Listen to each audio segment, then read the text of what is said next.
GM, welcome to what's going to be another great episode of DevNTell. So if you didn't know, DevNTell is a weekly 30-minute podcast for founders, hackers, and anyone in between to showcase what they built or their project. And today, I'm ecstatic to welcome Bianca Buzea, who's a DevRel at Chronicle Protocol, and you may also know her for her role as founder at DevRel Uni. If you didn't know, Chronicle Protocol, dubbed the original Oracle on Ethereum, is a novel blockchain-agnostic Oracle solution. If you stick around for today's episode, you'll see Bianca give an overview of Chronicle Protocol and oracles in general, along with the key criteria to consider when you're selecting your next oracle. All right, let's get into it.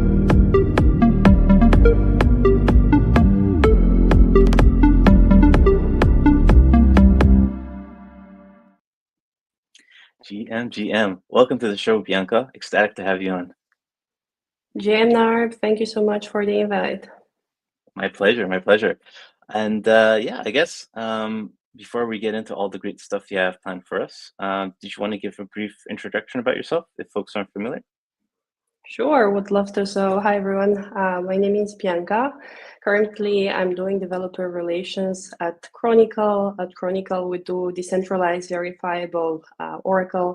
As you mentioned earlier, a fun fact, an interesting fact if you want, Chronicle is the first Oracle on Ethereum. It's been around since 2017, part of MakerDAO last year in 2023. It spun out of MakerDAO and now it's open for the whole Web3 ecosystem. Awesome. And I guess, how did you find yourself at Chronicle Labs? Were you in Web 2 before you came to Web 3, or? Yeah, that's a great question. So I studied computer science. After uni, I've been working as a solutions architect in the Web2 space. Then I think it was in 2022, after my first ETH Denver, I decided I want to go full-time into Web3 because I've been following, if you want, the Web3 space since 2017. So back in 2022, after Denver, I was like, okay, I want to go full-time in Web3. And since then, I've been doing developer relations at a few protocols in the space. And yeah, the most recent one right now I'm doing at Chronicle. Awesome. And you're obviously very good at DevRel, so much so that you started your own online uni course around it, did you not? DevRel Uni? Yeah, that started actually with a pain point, if you want. I noticed that there are a lot of resources for people who want to become a developer. There are courses, there are boot camps, there is a lot of material. But for people who want to embrace, if you want, the developer relations career, there isn't much material out there. And I was like, okay, like if I'm looking for the source of resource, probably there are more people out there looking for the same thing. I was lucky to have, and I'm still lucky to have people in the space, very talented, doing developer relations. So I reached out to them, and we started these initiatives. And so far, we had 6 cohorts, very successful. And it's really something I'm passionate about. Yeah, and it's become a very valuable asset in the space. I know a lot of developer DAO folks are either the instructors or come through as students. So keep doing what you're doing. And I guess just before we get into your content you have prepared for us, what would you say is the most valuable asset or skill set to have when wanting to get into the field of developer relations? Probably if I were to pick one, I would say empathy. That's the most important because you really need empathy to see the struggles of developers and to really put yourself in their shoes. With other skills, I would say it's a lot easier to learn something new or to progress in a given direction. But if you don't have empathy, it's really, really hard to have this role. Yeah, well said. And I guess this is a great segue. If you'd like to bring up the content you have prepared for us, I'd like to hear what you got. And folks, Sure. while you're watching live, please feel free to post any questions you may have for Bianca in the comments, and we'll bring them up as we go along. Okay, I think this should come up now. Yeah, Yes, you're good. perfect. Yeah, so for today, I want to give an overview on oracles and on Chronicle Protocol. We already talked about myself and my background, so I'm going to skip this one. Briefly, in terms of the agenda, we're going to have a brief Oracles 101, then why Chronicle, what sets Chronicle apart, and then I'm going to show how you can start building with Chronicle and use our oracles. So what are Web3 oracles? The way I like to explain oracles is by using this simple real-world analogy, if you want. If you're thinking about your mobile phone, it's powerful because it allows you to interact with a variety of applications.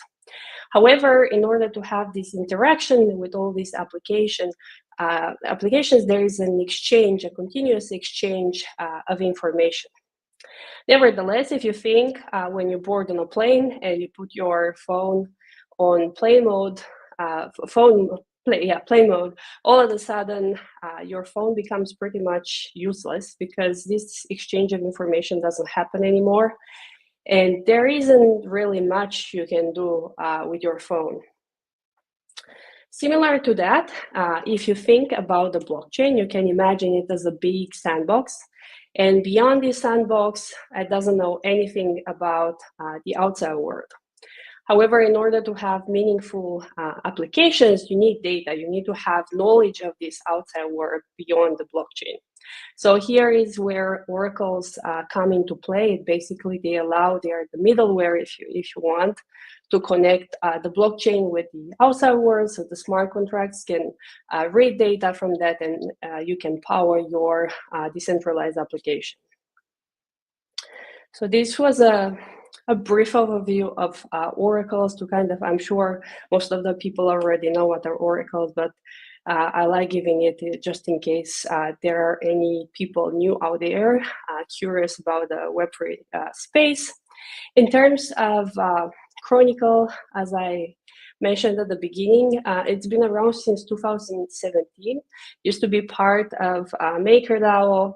Back in 2023, last year, it spun out of MakerDAO, and now everyone can use the same oracles. It's open the protocol to the whole Web3 ecosystem. In terms of TVS, or total value secured, this is quite an important metric when we're talking about Oracle. I would say the most important metric. It secures around 10 billion of assets. And here you can see a capture I took from DeFi Llama. As you can see, it's the second largest Oracle in terms of TVS. Now, what sets Chronicle apart and what's like the secret sauce, if you want, are our Scribe oracles. Scribe oracles are extremely gas efficient, and they use aggregated Schnorr signatures. Schnorr signatures have been around for a while, I think since the 1991. However, this is the first time when Schnorr signatures are used in the context of Web3 oracles. And by using this Schnorr signature, something very interesting happens. This aggregation scheme basically allows over 60% gas reduction on L1 and over 68 on L2. And we're going to see a bit further why this is very important beyond the gas saving itself, what it means further. In terms of in terms of Scribe, we're going to look at Schnorr signature. optimistic updates, and the challenge bounties. And I'm going to take them one by one. We're starting with Chronicle Scribe. I want to make here the difference between Scribe. This is used on layer 2 networks. And also we're going to talk a bit next about Scribe Optimistic, which is used on layer 1 networks, such as Ethereum mainnet. So Scribe is used on layer 2 networks, and let's look first, before looking into Scribe, what's kind of the status quo, if you want, in terms of signatures and oracles in the industry. The status quo is based on ECDSA signatures or elliptic curve digital signature algorithm. However, kind of the downside, if you want, of this is that there is a one-to-one relationship between the signature and the number of signers, which means that more signers results in more signatures, and this can become very expensive. Now with Scribe, that uses a novel application of Schnorr signature cryptography, uses basically an aggregation algorithm that creates a super signature, a big signature, which is then authenticated via ECDSA. This was on layer 2, now on layer 1. On layer 1, as we know, computation is expensive, especially when the network it's congested. It can become very prohibitively expensive, and signature aggregation itself, it's a gas-intensive process. So what does Scribe Optimistic? It introduces an optimistic poke. This is an additional function that basically enables off-chain verification of the Schnorr aggregation signatures. Now anyone can verify and call this signature and say like, hey, this data is not right. So what is happening is that similar to optimistic chains out there, optimistic layer 2s, we have values that are optimistically proposed by validators, and they are put into a buffer. And during this buffer, anyone can basically contest the response and even get rewarded. If they find like a false response, they can get a reward in ETH.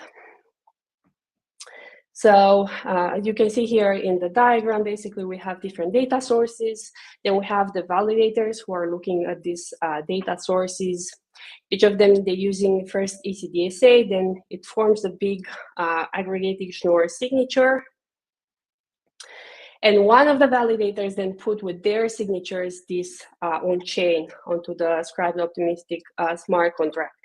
If during the buffer time there is no successful challenge, means that the data is finalized successfully.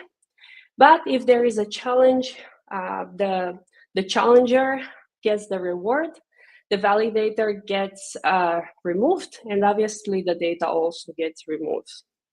This is to ensure the security of the system.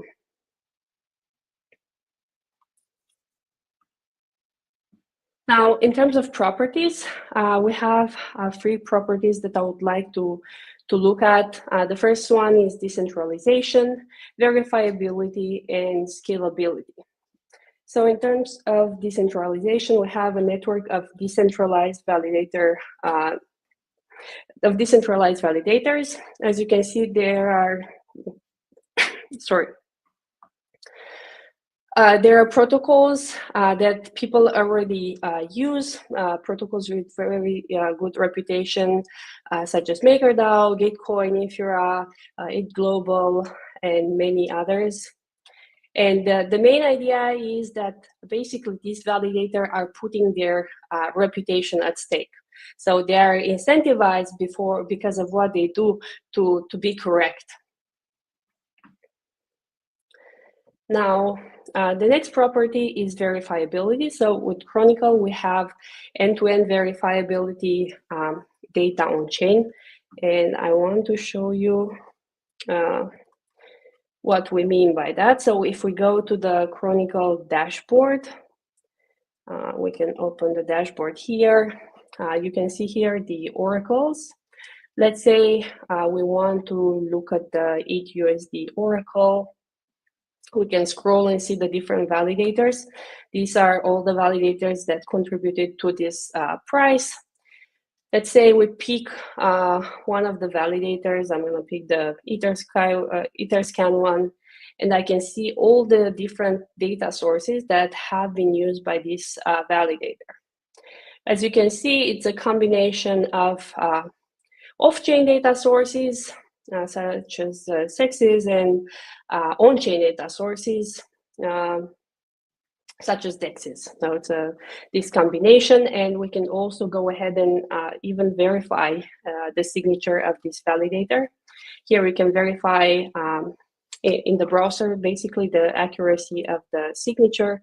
And what we want to really emphasize here is that even the slightest modification will invalidate the signature. So if, for example, I delete one of the zeros, of course, this won't match anymore and the signature is considered invalid.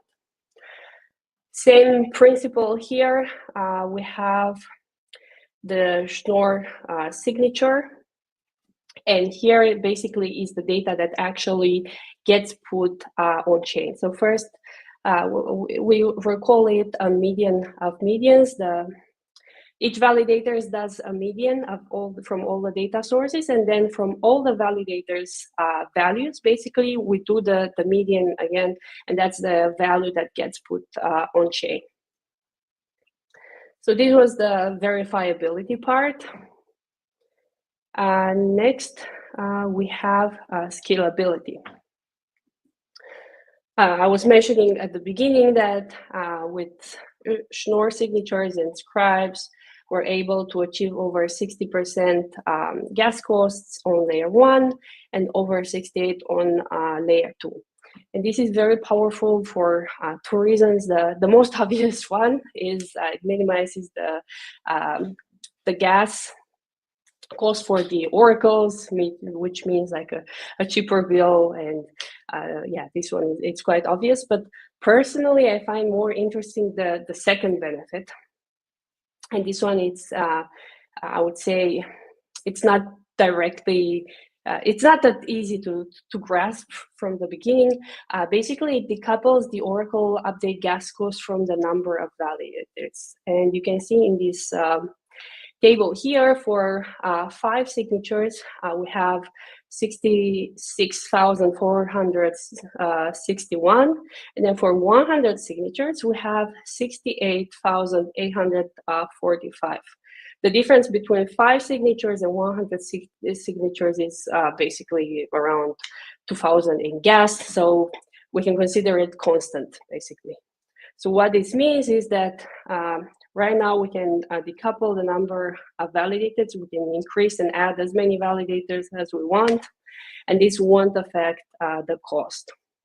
This is very powerful, I would say, because as we know, the more signatures out there, the more validators, and the more signatures means a more resilient oracle, and also a more decentralized oracle.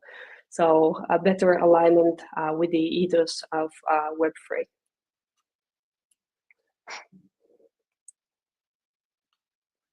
Now, Chronicle is blockchain agnostic. Right now, I think it's live on 11 chains. The most recent ones are Superseed and Corn. I just see that I haven't included the logos. I'm gonna update the logos. But yeah, this list is constantly evolving, and additional chains are getting integrated as we go. And now a bit about how can someone read and use Chronicle oracles. The first step is to get access, and I'm saying this because Chronicle oracles are read protected by a whitelist. So you need to be a whitelist in order to read from a Chronicle oracle. But the good news is that on testnet, you can whitelist yourself. We have a contract that is called self-kisser. And you can self-kiss yourself and enable your address to read from the oracle. If you scan this QR code, it's going to take you to a tutorial that explains you step by step how to read from the oracle. We're going to walk through it a bit later, but first I want to finish about the process. So when it comes to reading from an oracle, you basically select the chain that you want to use. Back to our dashboard here. You can see that there are different chains. All these are different chains. So first you select the chain that you want to use. Then you get the address of the oracle that you want to use. So again, let's say, I don't know, again, the ETUSD. Here I copy the address. Then we get the address of the self-kisser. You can find that either in the docs or it's also in this tutorial here. And then you do the whitelisting. Basically, you authorize the address to read from the oracle. Another good resource I wanted to mention is the Scaffold Oracle Reader. I'm sure a lot of the people are familiar with Scaffold It from Mosting, Griffith, and Biddle Guild. It's really a great resource to get yourself up to speed and to focus on the parts that differentiate your app. So we build on top of that an Oracle Reader to enable our developers to start building faster. And finally, here are our socials. So if you want to get in contact on X, it's Chronicle Labs, but I think probably the most important resource the documentation portal that you can find in the QR code. Now, how are we doing with time? Are we okay for a short demo?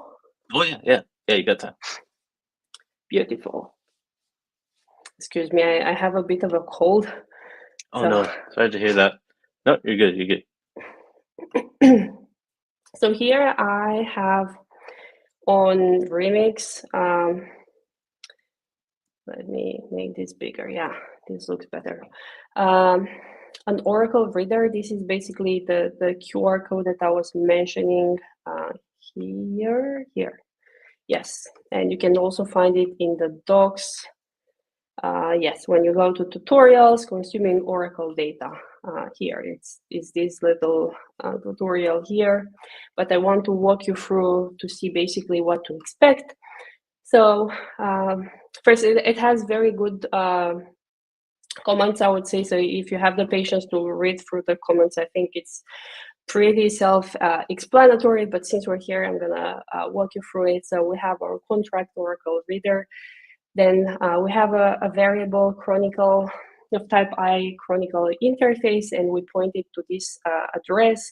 As you can see in the comments here, this is the address for the ETUSD Oracle on Sepolia network. Then we're gonna need the address of the self-kisser. We do the same procedure. We create a variable self-kisser of type I self-kisser, and then we point it to this address, which corresponds to the self-kisser on Sepolia. It's very important to pay attention of the self-kisser's address because it doesn't have the same address in all the networks, so you need to make sure that you grab the right address for that network. Then in the constructor, we do the whitelisting part, where we enable our address to read from the Oracle. And we have a read function that returns the value and the age. The age is basically tells us how long ago since the last read. It's a Unix timestamp that indicates the last update, basically. And then here I just copied from the iChronicle interface the read function and read with age, and from the iSelfKisser interface, the self-kiss function for the whitelisting. So if we go and compile our Oracle Reader, and deploy it. We're going to select injected Web3. And hopefully, yes, I'm going to remember my password. Now I'm selecting the contract, and we're deploying. I'm going to get an instance of the contract, and we can get the price of ETHUSD, I think. Yes, we have ETHUSD here. So let's see. Okay, we have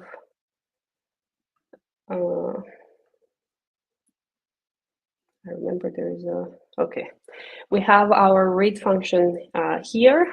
So this is the value, and then the age. As you can see, the value looks like a very big number, and that's because Chronicle oracles use 18 decimal places. So really, the value you're looking at is 3,413.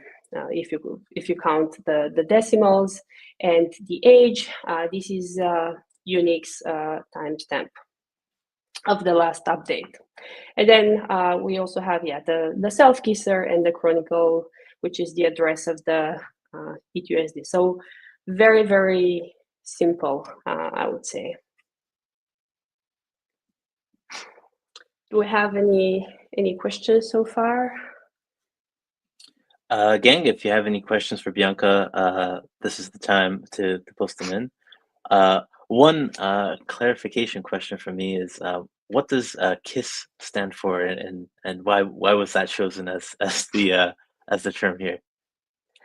Yeah, this is like from the back in the days with MakerDAO. I wasn't with the team. I joined Chronicle this year, but I know a lot of the terms are from the MakerDAO vocabulary, including KISS. Gotcha. KISS, there is also this. Basically, this is the opposite of KISS. So the KISS is to get access to an oracle, and this is when your access gets removed. Nice. Nothing wrong with having a little fun with it. Yeah, developers should have fun as well. Exactly. In terms of, I know that your content today basically went over this, but if you were to summarize, like, what would differentiate Chronicle from other oracles? Why would people choose Chronicle over them? I would probably summarize it back to the three characteristics: the decentralized, verifiability, and scalability. So on the decentralized part, we saw that basically the validators are well-known protocols from the space, and they're run by this network of validators in a decentralized fashion. Which doesn't, I think it's the single oracle that actually showcases like, okay, these are our validators, and you can actually look on the dashboard and see them, which brings us to the verifiability part that I demoed. You can go on the dashboard and see basically end-to-end from the data source up to how this data gets aggregated and pushed on chain. And then the last part, the scalability, we saw how using Schnorr signatures, we can aggregate the data and basically achieve a lot of gas costs, which is important, one, in terms of cheaper oracles, but also in terms of better security and better decentralizations, which I think are very important. Excellent answer. And obviously, there's a lot of great functionality that Chronicle Protocol has here. Is there anything in particular that you and the team are really proud of that you pushed out in 2024? Hard to choose one. There are a lot of updates. There's been a lot of integrations. at the chain level with a lot of chains, and also the protocol levels with different protocols. But probably if I were to pick only one, I would say the launch of our verified asset Oracle, previously known as the real world asset Oracle. And I think this is especially interesting given the current industry trend, if you want, in the direction for RWAs, which bring a lot of new use cases, but also a lot of liquidity on chain. So we had this launch this year with M0 for their crypto dollar, and additional integrations follow with Tanimony for Centrifuge, with Super State, and then joining the TAC, the Tokenization Asset Coalition. I think these are probably the milestones that, or at least in my case, I'm the proudest. Excellent, excellent. Yeah, that's awesome to hear. And yeah, I guess as we're approaching year's end, is there any alpha or anything you can share about the roadmap for 2025? Not something specifically I'm allowed to say right now, but I would say definitely there is a lot more to come in terms of RWA's real world assets, and yeah, it's some exciting integrations. Right on, right on. We're all looking forward to that. And I guess before we conclude today, I'm always curious to hear people's perspectives, but what's a trend or development in the Web3 space that excites you personally? I know we're seeing lots of stuff with AI agents and that cross between AI and crypto, but is there something in particular that you're really excited about? Yeah, that's a good one. I think in my case, given that I work at Chronicle and I'm exposed to these use cases, the RWA space I find very interesting, especially because it brings kind of the I have a curiosity on the financial space and everything that's happened, and I find it as a very interesting bridge between CeFi and DeFi. And yeah, I'm really curious to see how it will evolve and how big it will get. Yeah, yeah, I'm quite curious on that too. I think it'll be more prevalent in this year than previous, just because of how much more mainstream, at least the crypto side of Web3 has gotten with folks. So really exciting to see. And yeah, we'll see what 2025 holds. I guess to conclude, just to maybe if you want to bring up that slide, your final slide once again, like how can people get in touch? What's the best way for people to get started with Chronicle Labs today? Probably the best way I would say is to go to our documentation portal, docs.chroniclelabs.org. There you can find the different information, whether you're a developer or just someone interested about or our oracles. We have different learning journeys, so you can basically find the right path if you want for you. And then in terms of updates and what's coming up, what are the news, I think the best way is to keep an eye on our Twitter, which is Chronicle Labs. Yeah, exactly. And folks, all that information will also be in the description of the YouTube video below. So definitely check them out, or check out Chronicle Labs and hit up that documentation. And with that, I just want to thank you again, Bianca, for coming on the show. Really appreciate you taking the time out of your day to give us this wonderful overview. And I'm sure a lot of folks are going to be dabbling with Chronicle Labs over the weekend. Thank you so much, Narb. Thank you for having me. And I wish you a great 2025 again, and looking forward to see the show over 2025. Thank you so much. Wishing you the same, and as well to all our viewers. And we will catch you all in the new year. Right on. Happy New Year's. Bye. Bye.